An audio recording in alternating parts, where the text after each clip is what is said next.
Hello everyone, हमने हमारे previous lecture में एनालिटिकल स्कूल के बेसिक फीचर्स को डिस्कस किया था। आज के लेक्चर में हम जर्मी बेंथम का एनालिटिकल स्कूल में कंट्रीब्यूशन डिस्कस करेंगे। Jeremy Bentham is considered as a founder of analytical school. Jeremy Bentham को एनालिटिकल स्कूल का फाउंडर माना जाता है। जर्मी बेंथम ने अपनी book limits of jurisprudence defined में यह कहा कि स्टेट का काम यह होता है कि to provide maximum happiness to plus maximum liberty to the people. लोगों को ज़्यादा से ज़्यादा खुशी और ज़्यादा से ज़्यादा फ्रीडम प्रोवाइड करना स्टेट का काम होता है, जिसका मतलब ये हुआ कि स्टेट में जितने भी लॉज हैं उन सभी का टेस्ट किया जाए और देखा जाए कि क्या वो ज़्यादा से ज़्यादा लोगों को ज़्यादा से ज़्यादा खुशी प्रोवाइड कर पा रहे हैं या नहीं, whether they are providing greatest number of happiness to greatest number of people. इस प्रिंसिपल को हम कहते हैं principle of utility, and this principle was propounded by the Jeremy Bentham. Principle of utility ये recognizes the fundamental role of pleasure and pain in human life। यहाँ pleasure का मतलब क्या होता है? प्लेजर का मतलब होता है एवरीथिंग दैट इज गुड, और पेन का मतलब क्या होता है? Everything that is bad. तो इस तरह से ह्यूमन लाइफ के अंदर प्लेजर और पेन के कॉन्सिक्वेंसेस को देखते हुए यह प्रिंसिपल एक्शंस को अप्रूव एंड डिसअप्रूव करता है। अगर कोई भी चीज़ प्लेजर बढ़ा रही है तो वो अप्रूव्ड होगी। इसी तरह से अगर कोई भी चीज़ पेन बढ़ा रही है तो वो डिसअप्रूव्ड होगी।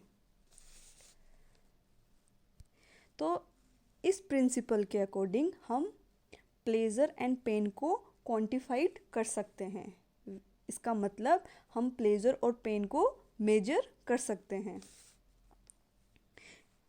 कि कौन से एक्ट से प्लेजर इंक्रीज हो रहा है और कौन से एक्ट से या तो प्लेजर इंक्रीज हो रहा है या डिक्रीज हो रहा है। इस चीज़ को मेजर किया जा सकता है, क्वांटिफाइड किया जा सकता है, और इसी चीज़ को मेज़र करने के लिए जर्मी बेंथम ने एक कैलकुलेटर इंट्रोड्यूस किया। उसे बोलते हैं यूटिलिटेरियन कैलकुलस, जिसमें 7 फैक्टर्स इंट्रोड्यूस किए गए, जिसके बेस पे हम ये डिसाइड कर सकते हैं कि कौन सी चीज़ प्लेजर दे रही है और कौन सी चीज़ पेन दे रही है। तो प्लेजर और पेन को क्वांटिफाइड करने के लिए इन 7 फैक्टर्स को बेस माना गया।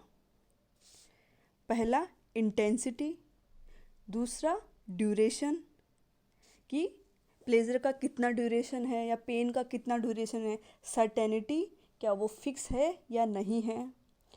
Nearness, whether it is available or not. Fecundity, the ability of growth, purity and extent. These are the 7 factors on basis of which one can determine one can measure the pleasure and pain in human life. According to Jeremy Bentham, the purpose of law is to bring pleasure and avoid pain. Pleasure and pain are the ultimate standards on which a law should be judged. जर्मी Bentham के अनुसार एक law का यही purpose है कि ज़्यादा से ज़्यादा प्लेजर लाए और पेन को अवॉइड करे, और प्लेजर एंड पेन एक अल्टीमेट स्टैंडर्ड है जिसके बेसिस पे लॉ को जज किया जा सकता है। Jeremy Bentham was the supporter of codified law. इसका मतलब कि जो लॉ लेजिस्लेचर पास कर रही है that is, law should be made by the legislature, and he was against the judge-made law. Bentham's theory of pain and pleasure is also known as doctrine of hedonism.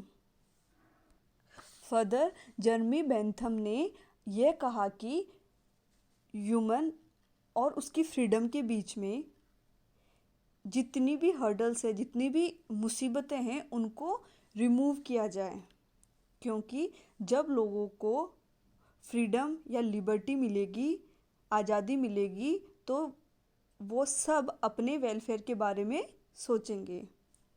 इससे ये लगता है कि that he was a supporter of the laissez-faire principle, which means that there should be minimum interference of state in the economic activities of individual. That's all for today. Thank you.